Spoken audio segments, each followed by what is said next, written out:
Olá, nono ano, tudo bem? Começamos mais uma aula de Química e hoje nós temos algumas coisas para discutir, principalmente porque nós precisamos revisar todos os conteúdos que a gente já viu dentro da Química.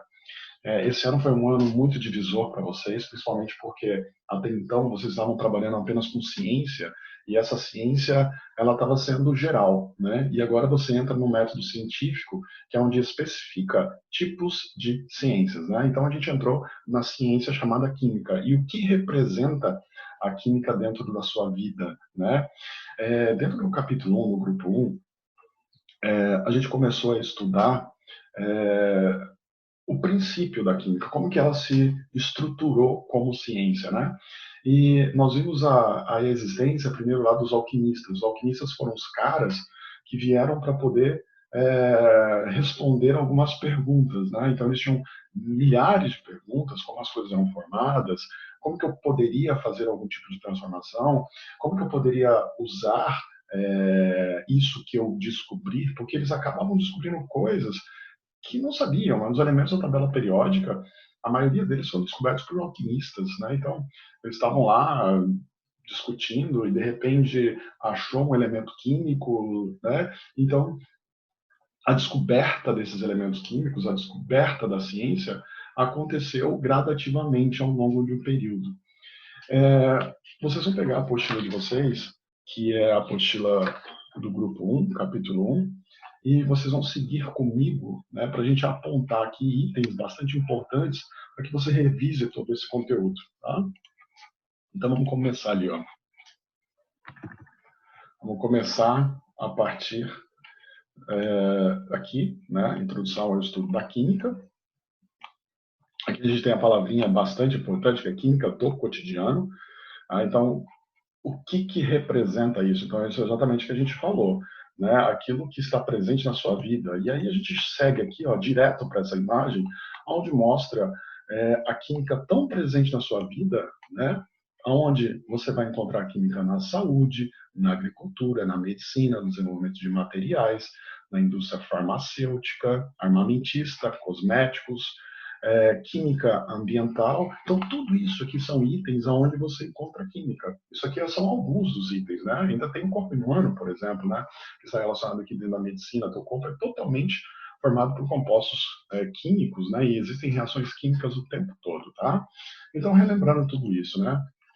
E aqui a parte que mostra, né, todo essa início da química, uma breve história da química, né? Então, aonde começa essa química? Começa a partir disso aqui, ó, desses caras aqui chamados alquimistas. Então, os alquimistas foram justamente os precursores, né, da identificação da química como ciência. Ela sempre existiu, né? Na verdade, a química sempre existiu, desde lá a história de antes de Cristo, existiam pessoas que faziam reações químicas sem saber, né? Não sabiam o que era uma reação química ou uma reação física.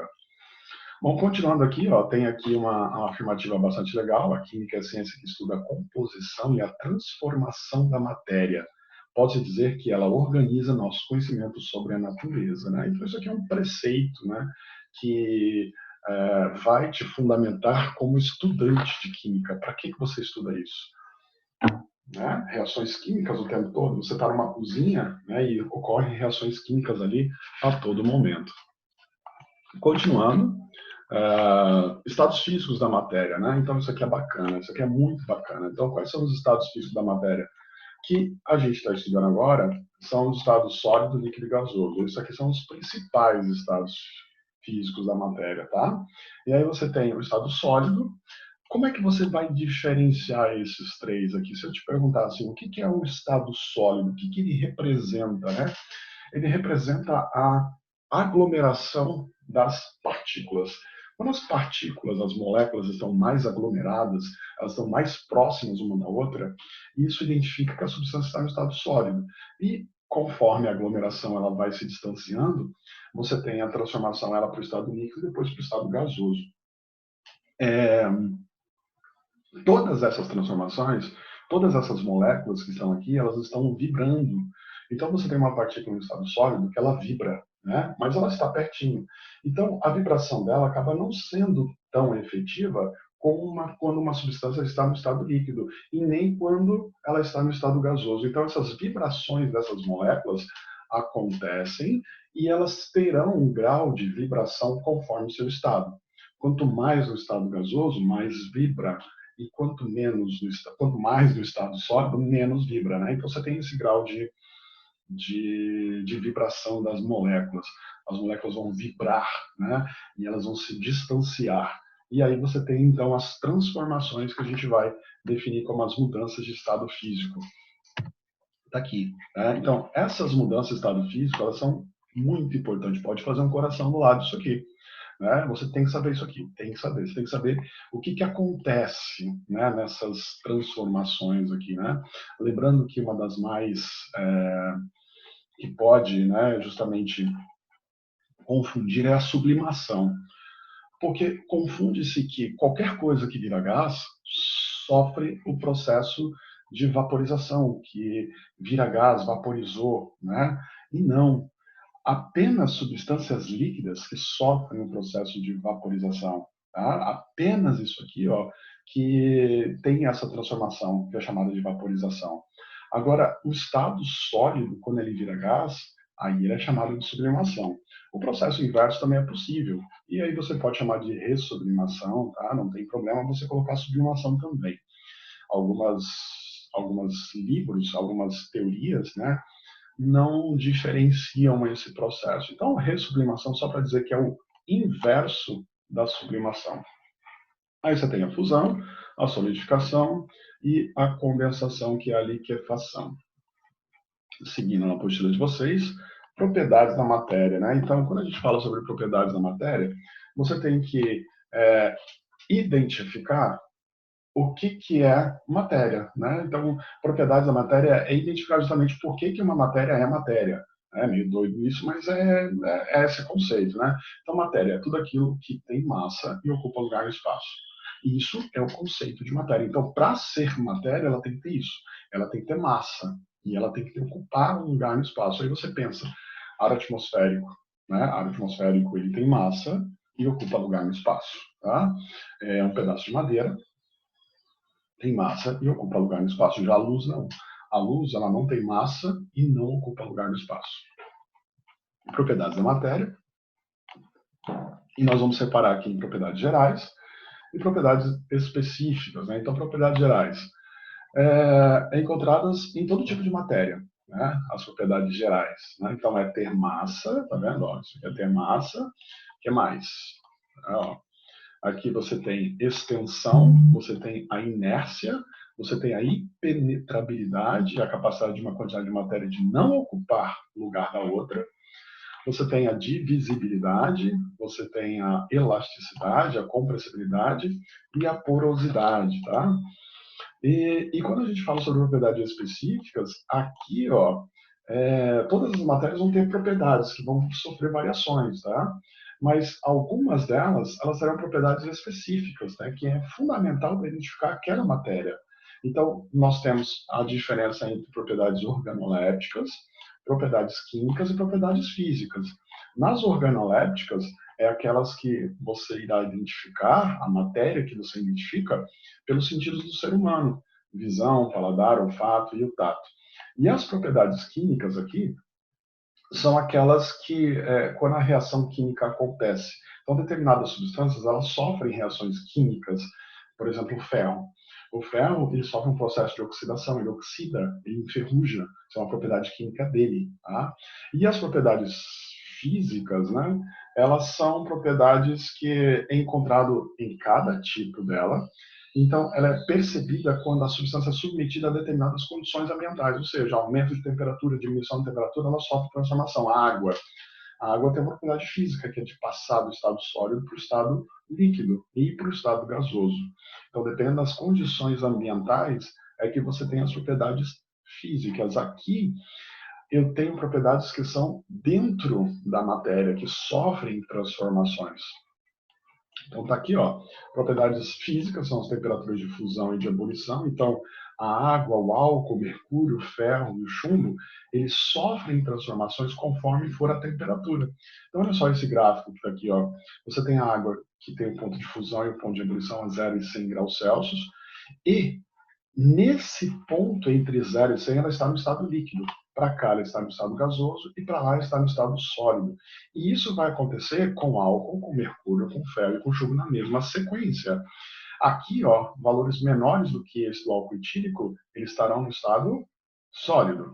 Entre esses valores que estão aqui, ó, você vai ter estado líquido, né? E para cima disso aqui você vai ter a substância, você terá a substância do álcool etílico no estado gasoso. E vai acontecer para os três também na mesma lógica, tá?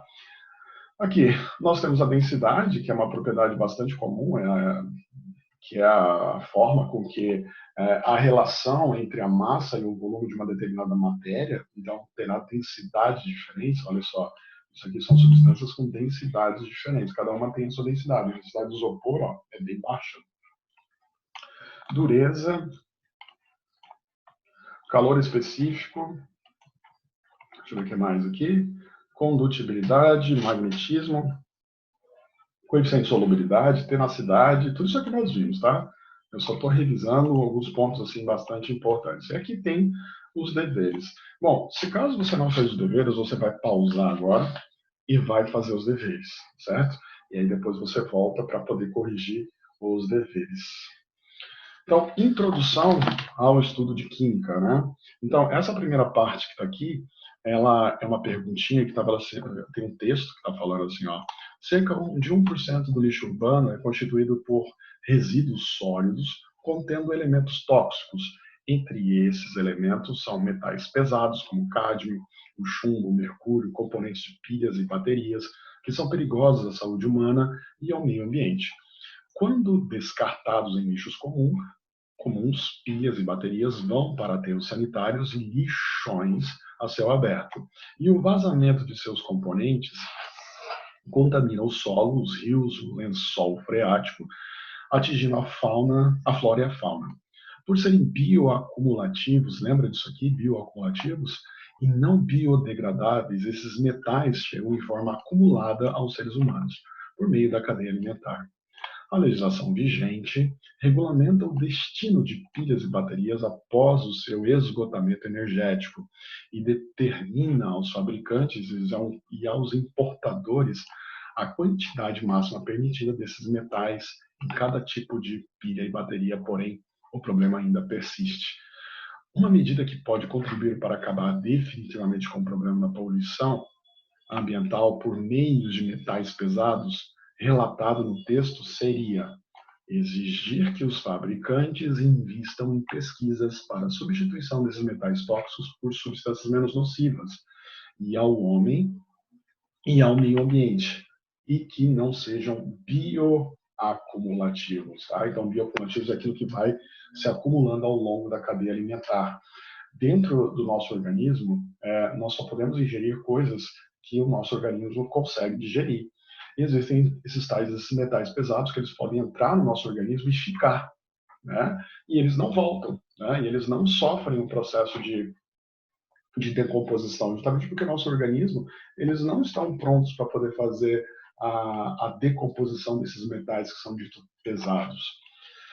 Bom, nesse outro exercício aqui, ele fala sobre a remediação de pesticidas utilizados pelos micro-organismos e tal. Aí ele fala assim, para ser utilizado nessa técnica promissora, um micro-organismo deve ser capaz de metabolizar o contaminante, liberando subprodutos menos tóxicos ou simplesmente que não são tóxicos, são chamados de atóxicos, tá? Então, isso aqui é a respostinha da 2, bem tranquila. Isso aqui só fala sobre esses contaminantes ambientais, então você usa micro-organismos para poder fazer a decomposição. De acordo com o texto, é correto afirmar que, bom, aqui no texto, você lê esse texto aqui, você deve ter lido o texto, e você tem que determinar o que está correto, né? Então, na primeira ele fala assim, ó, os restaurantes acreditavam que os químicos tinham sensibilidade para tratar a obra de arte. Não. De acordo com Humphrey, as guerras geraram um forte sentimento de preservação das obras artísticas. Os químicos eram requisitados para as restaurações, pois suas intervenções eram sempre perfeitas. Os monumentos e as obras artísticas destruídas pelas guerras mundiais foram um passo importante para a união da arte como ciência. Então, a resposta aqui é a letra D, tá? Isso aqui é importante, porque todas essas obras aqui, né, artísticas, né, que foram destruídas, elas precisavam ser recompostas, né? Então, a química ela veio muito para poder fazer essa restauração, né? Já viram a restauração de pinturas clássicas, né? Isso é um processo totalmente químico. No exercício número 1, aqui nos exercícios de aplicação, podemos identificar a matéria como corpo e objeto, a partir daí definir 3 conceitos. Então, matéria é tudo aquilo que tem massa e ocupa lugar no espaço, perfeito. Corpo, bloco retangular de mármore, porção limitada da matéria, que por sua forma especial presta-se a determinado uso. Não é corpo, é o objeto que faz isso, tá? Então, essa aqui está errada. Objeto é a porção limitada da matéria. Não, isso aqui é corpo. Tá? Então, por isso que a letra A está correta. Somente a letra A. Então, aqui, ó, desse exercício aqui, ele está falando sobre o ciclo da água, né? Então, a água sofre um processo de mudança de estado físico e a transformação mencionada no texto é chamada de evaporação, tá? Número 3. Esse aqui, ó, eu sei que alguns de vocês devem ter tido um pouco de dificuldade de fazer isso aqui, mas esse aqui é um dos exercícios que você vai fazer um coração do lado. Ah, não, coração de preto não, né? Tem que fazer um coração de vermelho. Vamos fazer um coraçãozinho aqui de vermelho. Esse exercício, ele é bastante importante porque ele mostra, né, o conceito de estruturação dos estados da matéria. Então você tem assim, ó, faz lá um coração do ladinho aqui, ó. Você sabe que isso aqui eu vou pedir. Então você tem aqui, ó, uma substância que não importa quais sejam, tá? Isso aqui são substâncias aleatórias, água, álcool etílico, éter, né? São substâncias químicas. E essas substâncias químicas aqui, elas terão processos de mudanças de estado, né, dependendo justamente da temperatura ambiente. Então aqui ele fala assim, ó, qual é o estado físico de cada uma dessas substâncias quando elas estiverem a 25 graus Celsius, certo? 25 graus Celsius. Nas CNTPs, condições normais de temperatura e pressão, e a essa temperatura aqui. Quando eu falo CNTP, sempre é 25 e 1 atm. Então vamos identificar no 1 aonde está o 25. 25 é maior do que os negativos, então o 25 está aqui, ó. 25 graus Celsius está aqui. Aonde está 25 no de baixo? Também aqui, ó, 25, né? Ó, porque 25 é maior que 20. Onde que está 25 nesse que está aqui, ó? Está nesse meio. 25 graus Celsius está aqui, ó. Nessa tabelinha aqui, 25 também está aqui. E nesse de baixo, o 25 graus Celsius está aqui, porque ele é menor do que 75. Então já identificamos aonde está esse 25 em cada uma dessas substâncias. Agora, o que representa isso? Isso está representando que a substância, quando... Isso aqui é a temperatura de fusão dela, né? Ó, isso aqui é a temperatura de fusão da substância. Então, para lá, a substância estará no estado sólido. Estará no estado sólido, estará no estado sólido, estará no estado sólido, certo? Então, essa temperatura aqui da substância 5 estará no estado sólido. Né? Essa aqui, ó, essa aqui é a temperatura de ebulição. Então, significa que antes disso, a substância está no estado líquido.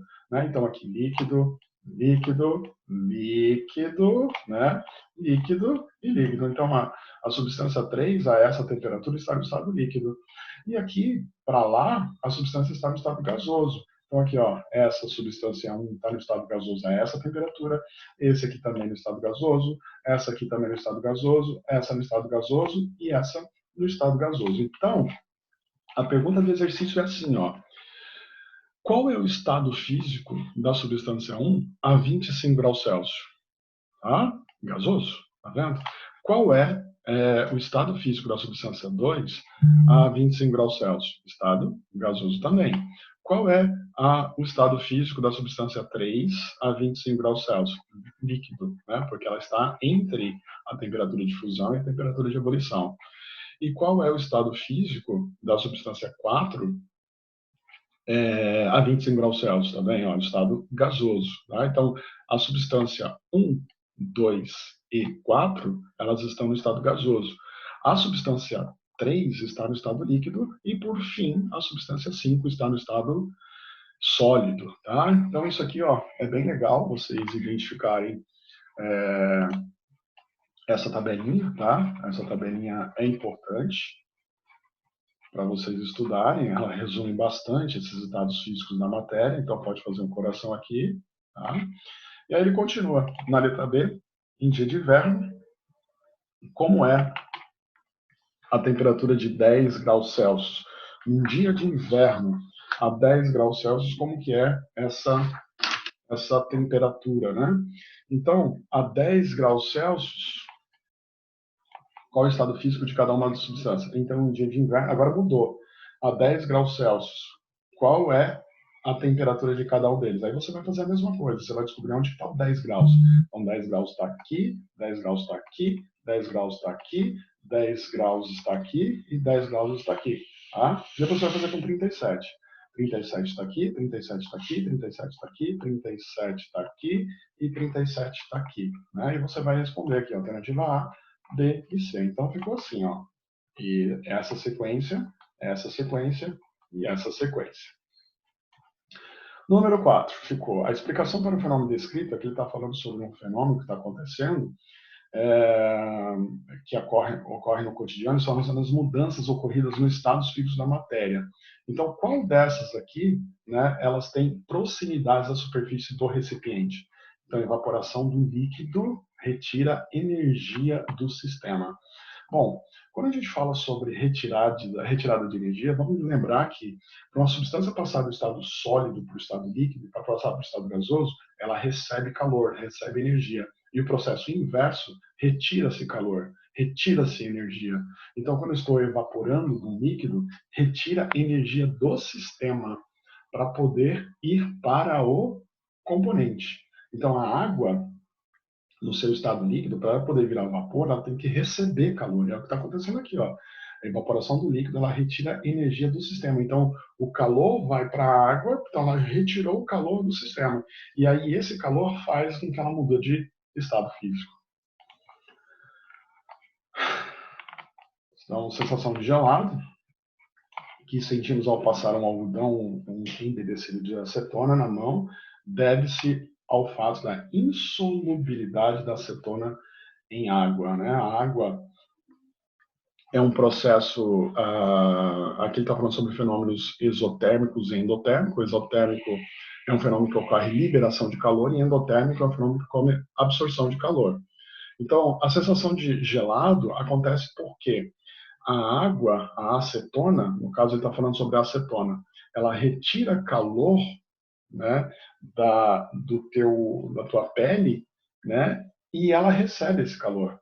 Então, naquela região onde você passou, fica gelado, porque foi retirado o calor dali. Então, essa sensação de gelado que sentimos ao passar um algodão embebecido em acetona na mão deve-se a... Aqui eu tenho sublimação da acetona, evaporação da acetona, que é o fenômeno endotérmico. Não. A evaporação da acetona, aqui, a insolubilidade da acetona em água. Esse exercício aqui está errado. Agora que eu vi. Deixa eu ver aqui, só conferir. A sensação do gelado deve ser a evaporação da acetona, que se caracteriza por um processo que absorve calor, ou seja, endotérmico. Aqui está errado, tá, gente? Ó, é a letra E a resposta. A evaporação da acetona, que é um fenômeno endotérmico, tá? Porque ela absorve calor, ó. É a absorção de calor, então ela retira o calor da pele. Então, essas 5 aqui, ó, a resposta é a letra I. Evaporação da acetona, que é um fenômeno endotérmico. Não é a letra B, tá? Isso aqui está errado. É a letra I. Número 6. Observe as situações apresentadas a seguir. Eu tenho aqui, ó. A bolinha de naftalina deixada no armário, né? Isso aqui é a nossa famosa sublimação. Uma vasilha com água deixada no freezer, ela vai virar sólido, né? Solidificação. Uma vasilha com água deixada ao sol, ela vai evaporar. O derretimento de um pedaço de chumbo quando aquecido, fusão. Então, a 6, letra A. Propriedades da matéria, né? Então, aqui ele dá um textinho, ó, não podem ocupar o mesmo estado físico simultaneamente. Isso aqui é impenetrabilidade. Número 2. Aqui, em um laboratório de química, foram encontrados 5 recipientes em rótulo, cada um contendo uma substância pura, líquida e incolor. Para cada uma dessas substâncias, o estudante determinou as seguintes propriedades. Então, ele pegou essas substâncias e mediu temperatura de ebulição, massa, volume e densidade. Assinale as propriedades que podem permitir ao estudante a identificação desses líquidos. Então, eu só consigo identificar aqui, ó, pela temperatura de fusão e pela densidade, porque toda a matéria tem massa, todos eles têm volume. Ali, naquelas 3 substâncias, todos eles têm massa e têm volume. Mas o que vai diferenciar entre eles é a temperatura de ebulição. Cada um deles tem a sua temperatura de ebulição e cada um deles tem a sua densidade. Então, a gente consegue identificar apenas pelo 1 e pelo 4. Seguindo aqui, ele fala aqui sobre dureza. A dureza de um mineral reflete a resistência deste ao risco, né? Se ele pode quebrar ou não. Uma das escalas utilizadas para verificar a dureza de um mineral é a escala de Mohs. Minerais em ordem crescente de dureza. Então, está aqui, ó, em ordem crescente de dureza, ou seja, o diamante ele é o mais duro, né? Ele tem a maior dificuldade de se quebrar, de sofrer o processo que aqui ele fala sobre resistência ao risco, né? De acordo com essa escala, é incorreto afirmar o diamante é o mineral mais duro, beleza? Tá certo? Apenas o coridon tá aqui, esse aqui, a escala dele é 9, risca o diamante. Ninguém, nessa escala, ninguém risca o diamante. O diamante risca o coridon risca o topázio risca o quartzo assim, ok. Então é nessa lógica que você vai perceber. Então o diamante, nessa escala que está aqui, existem substâncias que podem riscar o diamante, mas não está nessa escala. Para ser algo que risca o diamante, tem que ser maior que ele, tem que estar na escala maior de dureza do que dele. Tá? Então a resposta é a letra B. Massa, extensão e impenetrabilidade são exemplos de propriedade geral. Massa, toda matéria tem massa, toda matéria tem tamanho, toda matéria não ocupa o mesmo lugar, então ela é impenetrável. Então a resposta é a letra E. Aqui, para identificar 3 líquidos, então tem 3 líquidos aqui. Densidades 0,8, 1 e 1,2. O analista dispõe de uma pequena bola de densidade igual a 1. Ó, a densidade da bola é igual a 1. E eu tenho 3 líquidos, 0,8, 1 e 1,2. Se eu colocar essa bola de densidade 1 num líquido igual a 0,8, para onde vai a bola? Ela fica aqui ou fica aqui? Se eu colocar essa bola de densidade 1 num líquido 1, para onde vai? Se eu colocar essa bola de 1 dentro de um líquido de densidade 1,2, para onde vai a bola? Então, ó, como a densidade do líquido é de 1, vamos dizer que é água, né? Porque a água tem uma densidade de 1 grama por centímetro cúbicos. Então, vamos dizer que é água. Se eu colocar um líquido... Não, na verdade, é a bola que tem um grau de densidade igual a 1. E aqui você tem 3 líquidos de densidades diferentes. Então, se eu colocar essa bola nesse líquido, né, o líquido tem densidade maior do que a bola. Então, vai fazer com que a bola vá lá para baixo. Né? Se eu colocar aqui na mesma densidade, vai ficar no meio. E se eu colocar numa densidade maior, ela vai ficar em cima. Tá?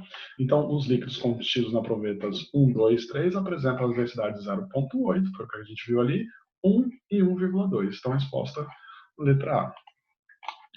Qual é a massa? Isso aqui é um cálculozinho, tá? Ó, esse cálculo aqui você vai usar a fórmula da densidade. A fórmula da densidade é isso aqui, ó. Densidade é igual a massa dividido pelo volume. Tá? Essa aqui é a fórmula da densidade. Qual é a massa? Né? Ele está perguntando assim, ó, qual é a massa? Então, qual é a massa? Ele está perguntando isso aqui. Ó. Ele quer saber isso aqui. Qual é a massa de acetona, sabendo que a sua densidade é este valor? Né? Então, você vai colocar no lugar do D, você vai colocar 0,792 gramas por ml. Vou apagar isso aqui. Vou fazer aqui. Densidade é igual a massa dividido pelo volume, certo? Então, essa densidade é esse valor que está aqui. Essa densidade é igual à massa que a gente quer descobrir pelo volume de 3 ml. Né? Então, esse M que está aqui ó, é o que você não sabe, porque ele quer descobrir. Então, isso aqui é o volume, isso aqui é a densidade. O que você vai fazer? Você vai ter que multiplicar esse por esse. E nessa multiplicação, você simplifica essas duas unidades que estão aqui. Ó. Porque essas unidades, na hora que multiplicar, uma vai estar dividindo, a outra vai estar... elas vão estar dividindo uma a outra. Né? Então, sobra a unidade em grama. E aí, você multiplicando esse 3 por esse valor, você vai achar esse valorzinho aqui ó, de 2,36 gramas, que é a massa de acetona. Bom, agora o próximo item é o para conferir. Agora, se você não fez o para conferir na página 161, você vai dar uma pausa e vai fazer o para conferir. Assim que você fez, você vai conferir o resultado, né, que eu vou passar aqui agora.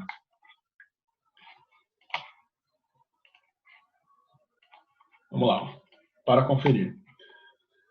Assinale verdadeiro ou falso as afirmativas, tá? A química é a ciência que estuda a composição e a transformação da matéria e organiza nossos conhecimentos sobre a natureza. Perfeito. Os processos químicos são irrelevantes para a vida. Falsíssimo, erradíssimo.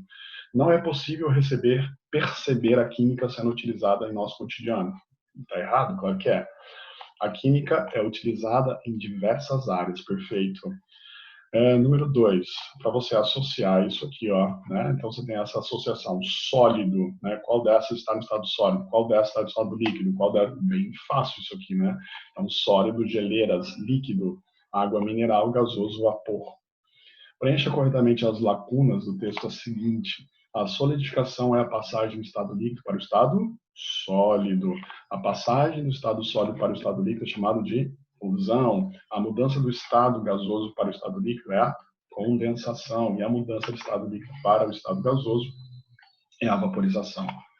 4. Assinale a alternativa que representa exemplos de propriedades gerais da matéria. Então, tudo aquilo que todas elas têm. Massa, compressibilidade, elasticidade e porosidade. A densidade é uma propriedade definida pela relação entre a massa e o volume. Acabamos de ver lá, é uma fórmula, tá? Essa fórmula química é importante. Você vai usar tanto na química quanto na física. É uma relação matemática. A densidade é uma relação entre a massa e o volume. Quanto maior for a densidade, menor é o volume. E a massa será maior. Tá? Essa relação que você vai ter que saber. Ó. Isso aqui e esse eles são diretamente proporcionais.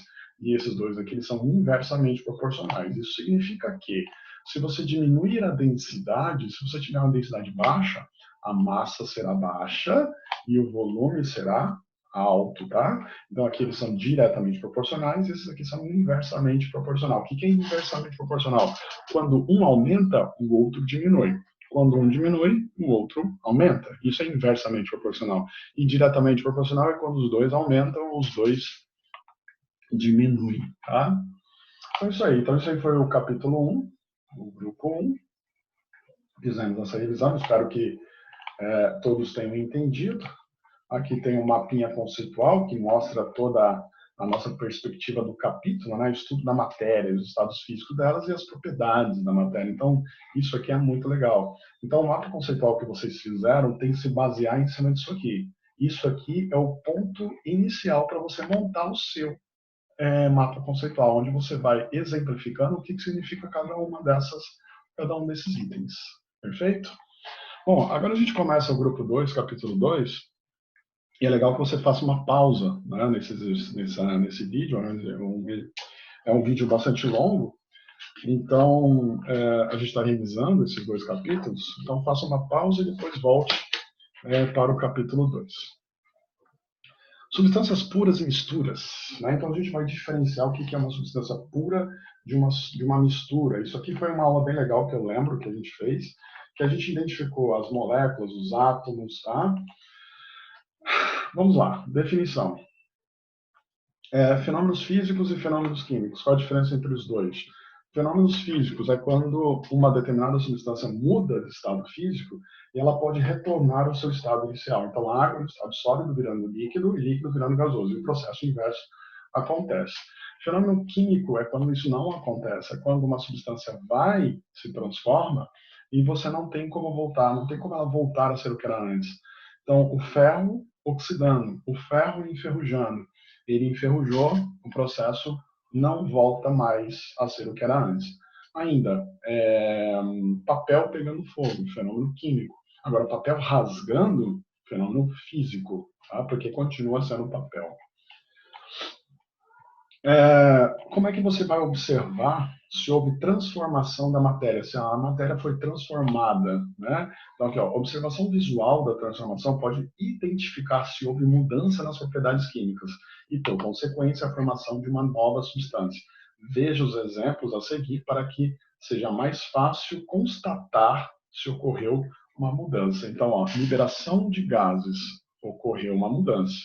Mudança de cor, claro, ocorreu uma mudança. Então, esses dois aqui ajudam a você identificar se está ocorrendo uma reação. Diferença entre substâncias e misturas. Né? Então, substâncias puras é quando eu tenho apenas um tipo de átomo ou molécula. Aqui, ó, substâncias puras. Aqui eu só tenho átomos de hélio. Tá, ó, átomos de hélio, He, isso aqui é só hélio. Aqui você só tem oxigênio, O2, O2, O2. A diferença entre esses dois, isso aqui é uma substância pura, né, e simples. E aqui é uma substância pura e simples. Os dois são puros e simples. Só que aqui você só tem átomos de hélio. Aqui você tem moléculas de oxigênio, porque são formadas por dois átomos. A partir do momento que tem a junção, né, de dois átomos, você já tem a formação de moléculas. Aqui são formados só por átomos de hélio. Ele não reage com ninguém, então ele não forma moléculas. Agora, qual a diferença entre substâncias simples para substâncias compostas? As duas são puras, tá? Ó, isso aqui é pureza, isso aqui é pureza. E esse aqui também é pureza. Só que aqui é uma substância pura e composta, porque essa substância é formada por moléculas com átomos diferentes. Mas todas as moléculas são iguais. Não tem mais nenhuma outra molécula, que é só molécula de água. Então, é uma substância pura, né? Pura porque é só água, só que a molécula é formada por átomos diferentes. Então, aqui ela é pura e composta. Uma substância pura apresenta propriedades específicas, tais como temperatura de fusão. Então, a água pura, estou falando de água pura, não água da torneira, não água mineral, água pura. Ela tem a sua temperatura de fusão, tempo de ebulição, a densidade, a solubilidade dela constante. Não muda. Agora, o que é a mistura? É quando você misturou, né? É quando você juntou tudo aquilo ali, ó. Juntou oxigênio, juntou água, isso aqui é uma mistura, tá? E essa mistura, ela pode ser homogênea ou ela pode ser heterogênea. Então, a mistura homogênea é quando você não consegue identificar as fases, tá? Não tem fase, tem uma única fase. E a mistura heterogênea é quando há formação de fases, tá? Essas formações de fases aqui, elas terão que acontecer a olho nu, né? Ou ainda com auxílio de algum microscópio. Se eu consigo identificar no microscópio, já é heterogênea. No caso aqui, para ser uma mistura homogênea, mesmo olhando no microscópio, né, se eu olho no microscópio e não consigo identificar, ela tem a classificação de misturas homogêneas, tá? Então, aparentemente, algumas substâncias elas podem ser homogêneas, mas serão heterogêneas, tipo sangue. Olhando para o sangue, aparentemente é homogêneo, mas se você coloca no microscópio, você já vê que ele é heterogêneo. Bom, aqui eu tenho os componentes, aqui ele tá, aqui ó, justamente o sangue, né, que eu acabei, ó, o sangue parece ser homogêneo, no entanto, ao ser observado no microscópio, percebe que ele apresenta duas fases, uma líquida e uma sólida, né? O sangue é muito fácil, se você colocar ele só na luz, você já vai ver que tem as fases ali. O processo de separação de misturas, essa parte aqui é uma parte muito legal. Eu até gosto, né, de falar bastante sobre ela, mas eu não vou falar bastante sobre ela porque de toda essa parte de separação de misturas eu vou cobrar duas, tá? Aqui no caso, a gente vai entender quais são esses processos de separação de misturas. Na verdade, a gente já estudou isso, né? Então, tem misturas que são heterogêneas e misturas que são homogêneas. Nas heterogêneas, é super fácil fazer essas separações, super fácil. Ó. Você pode filtrar, você pode usar esses processos aqui, ó, de decantação, né, que vai descendo aqui o menos denso, e aí você retira por esses funil.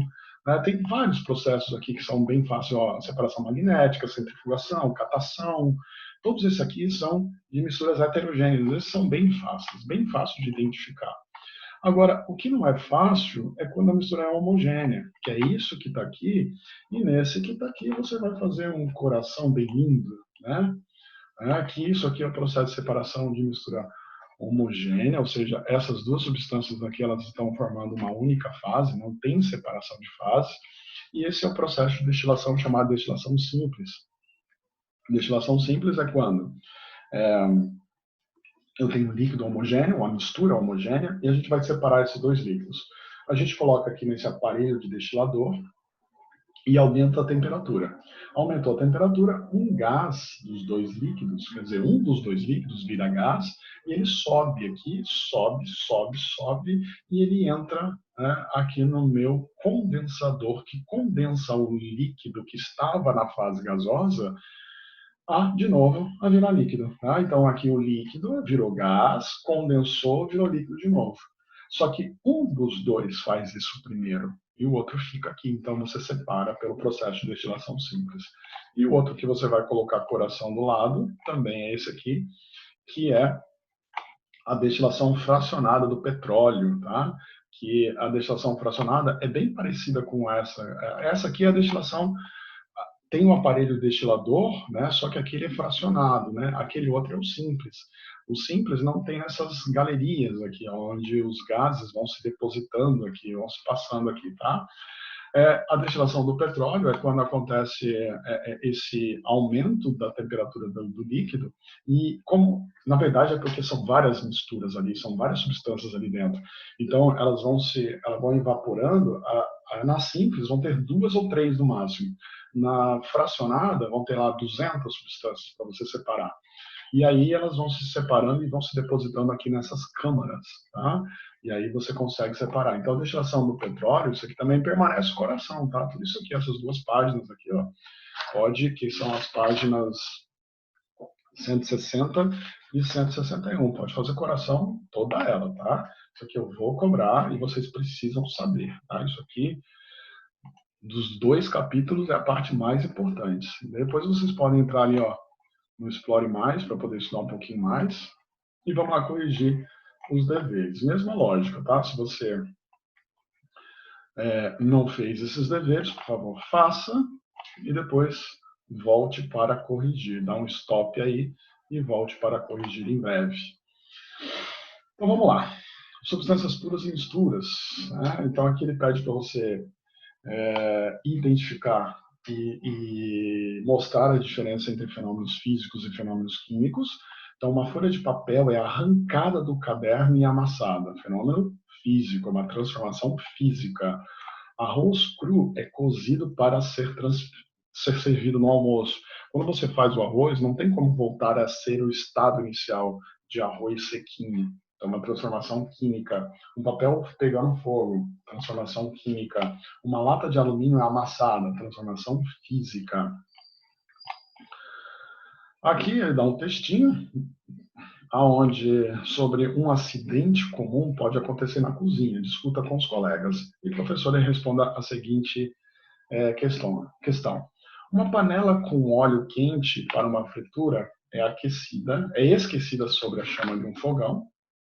e em razão de um procedimento errado no momento da fritura. Um pequeno incêndio aparece na superfície do óleo. A boa prática de combate a incêndios recomenda-se que se desligue a chama do fogão e que se tampe a panela com um pano molhado. Levando-se em conta que o fogo é um fenômeno no qual está presente uma reação química, como se justifica o uso do pano molhado do ponto de vista químico? Qual é a reação que está acontecendo? Então, está acontecendo uma reação de combustão. E a reação de combustão ela precisa de oxigênio. Quando você joga a panela molhada que está ali, ela vai absorver a, o líquido que está ali dentro, a água, né, porque ela está molhada, e vai evitar com que a combustão se alastre. Lembra que combustão precisa de oxigênio, né? Então a água que está dentro do pano molhado dificulta a queima, né? Porque a temperatura da água é menor que a temperatura do fogo. Então o fogo ele vai tentar absorver aquele calor que está ali. Só que o processo vai acontecer o contrário. A água que vai absorver o calor do fogo, né? E aí faz com que o fogo acabe. E ainda, quando você coloca o paninho em cima, você faz com que tenha menos oxigênio. E aí, como o fogo precisa de oxigênio, ele vai se extinguir. Em contrapartida, jogar água sobre a panela em chamas é uma prática totalmente desaconselhável. Descreva o que pode ocorrer nesse caso. Então, se a água for jogada diretamente no fogo, ela vai sofrer uma transformação em gás rapidamente, né? E aí vai acontecer o que a gente chama de calefação.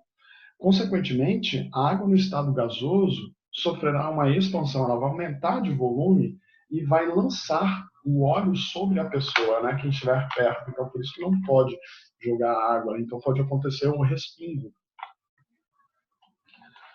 Aqui é para você fazer um experimento e você classificar se as substâncias elas vão estar no estado sólido, líquido, quer dizer, qual é classifique a água destilada em substância pura, simples e composta ou mistura. Então, se você misturar água destilada em álcool, você vai ter uma mistura homogênea. Se você misturar água e água destilada em óleo, você vai ter uma mistura heterogênea. Gelo, água destilada e óleo, você também terá uma mistura heterogênea, porque o óleo ele não faz uma solução com a água destilada. Então, classifique a água destilada em substância pura, simples, composta ou mistura. Então, aqui no caso, você vai ter uma substância. A água destilada é classificada como substância pura e composta, por exemplo, formada por dois elementos, hidrogênio e oxigênio. Então, aqui é só para você classificar a água. Tá? Então, a água, H2O, não é para dizer se é substância pura e composta. É só conferir. É que no próximo exercício, sim. A letra, o exercício que está aqui, ó, ele pede para poder fazer essa classificação. Então, isso aqui, ó, na primeira é homogênea, na segunda é heterogênea e na terceira é heterogênea também, porque terão três fases. Aqui ele pede para você classificar a água, né? Então a água ela tem a forma molecular de H2O, então é O ligado a dois hidrogênios. Então nessa primeira parte aqui é para classificar essa água que está aqui.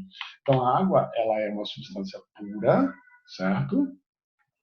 E ela é uma substância composta, porque são dois átomos diferentes. Tem um átomo de hidrogênio e um átomo de oxigênio, num total de três átomos. Mas são átomos de hidrogênio e átomo de oxigênio, dois átomos diferentes num total de três. Isso aqui. Beleza. Continuar. Então, aqui, em qual mistura existe diferença na quantidade de componentes e na quantidade de fases? Então, na mistura entre gelo, água destilada e óleo, você terá duas substâncias, porque água no estado líquido e gelo é a mesma substância. E justamente o óleo, que é uma outra substância. Então, você tem duas substâncias e três fases. Continuando aqui, a elevação da temperatura de um sistema produz geralmente alterações que podem ser interpretadas como devidas a processos físicos e químicos, mediante medicamentos, em especial na forma de soluções, devem ser mantidos em recipientes fechados e protegidos do calor para que se evite a evaporação de um ou mais desses componentes, a decomposição e, consequentemente, a diminuição da quantidade de compostos. Então, isso aqui, ó, esses itens, são itens que vão fazer com que haja transformação no medicamento. Então, a gente tem que evitar, né, isso aqui. Cada um desses processos, 1, 2 e 3, corresponde a um tipo de transformação classificada. No primeiro, evaporação física, decomposição e, consequentemente, a diminuição da quantidade. Então, você tem a decomposição dela, é um processo químico. Formação de compostos indesejáveis, é uma transformação química, tá? Então, a resposta, letra B. Aqui, observe a representação dos sistemas 1, 2 e 3 e seus componentes. Aqui, você está vendo que tem formação de fase, né? Ó, formou fases, são 3 fases. Aqui a amarela, essa que está em pedrinha, essa aqui que está em líquida, que possivelmente deve ser água, né? Ó, óleo, água e gelo. Então, isso aqui é o óleo, isso aqui é a água no estado líquido, isso aqui é o gelo, que é a água no estado sólido.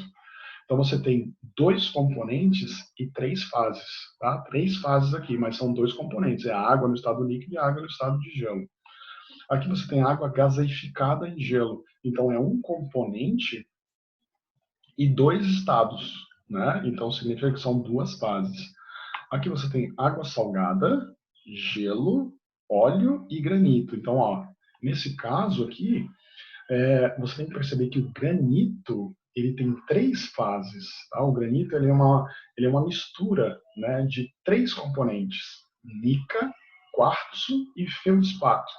Então, isso aqui, ó, é o granito que estão em 3 fases. Ele está em 3 fases. É uma mistura heterogênea. Só ele já são 3. Aqui você tem água salgada. A água salgada, ela está em uma fase, mas são 2 componentes.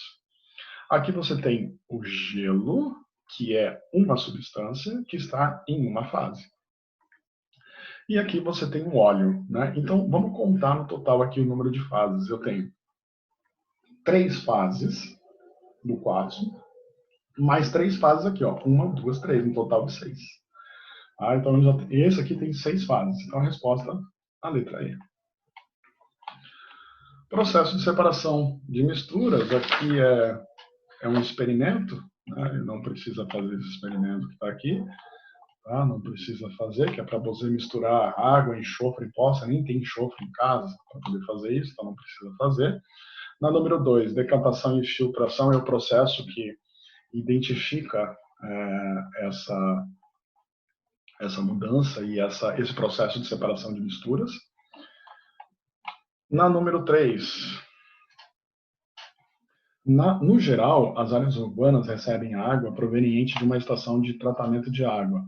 Resumidamente, essas estações separam da água as substâncias que são impróprias para o consumo. Pesquise quais tipos de separação de mistura são utilizadas nessas estações. Escreva-os a seguir. Qual é o processo químico que também é realizado no tratamento de água? Então, o primeiro, vamos responder aqui o processo químico. O processo químico chama-se cloração ou fluoretação, que esses processos vão fazer com que mate alguns desses micro-organismos que estão presentes na água. Então, isso é um processo químico. E nos processos físicos que você vai ter filtração, você terá o processo de filtração, ele consiste na tirada, né, de substâncias maiores que estão presentes na água.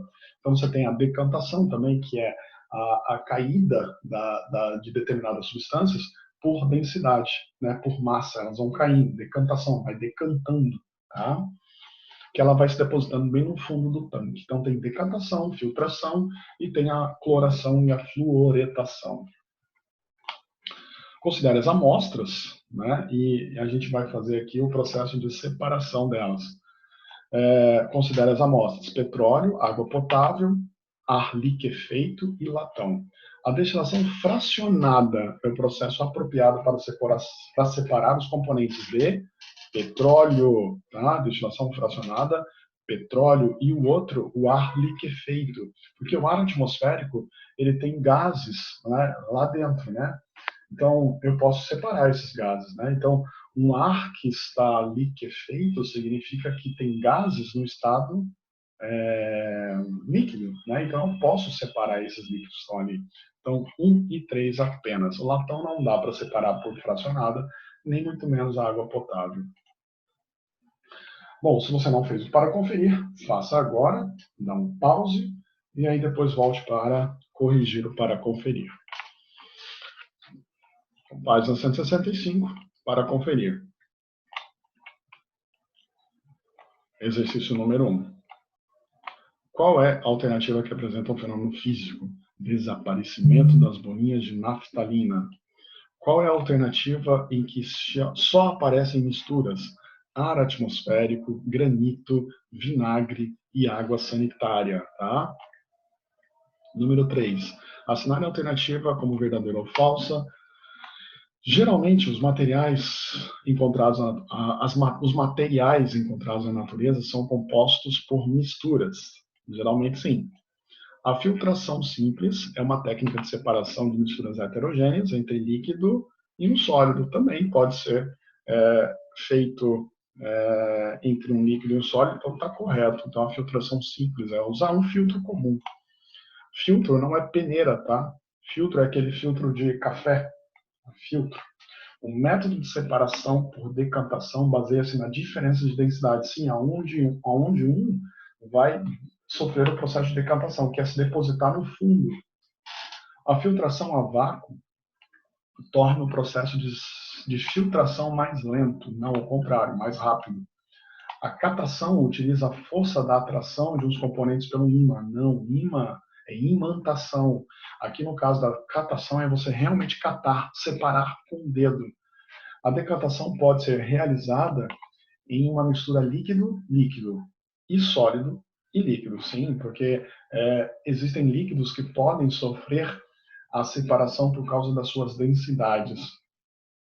A flotação é um método de separação de misturas líquido e líquido. Não, aqui tem que ser líquido e sólido, porque ele vai flutuar sobre um determinado líquido.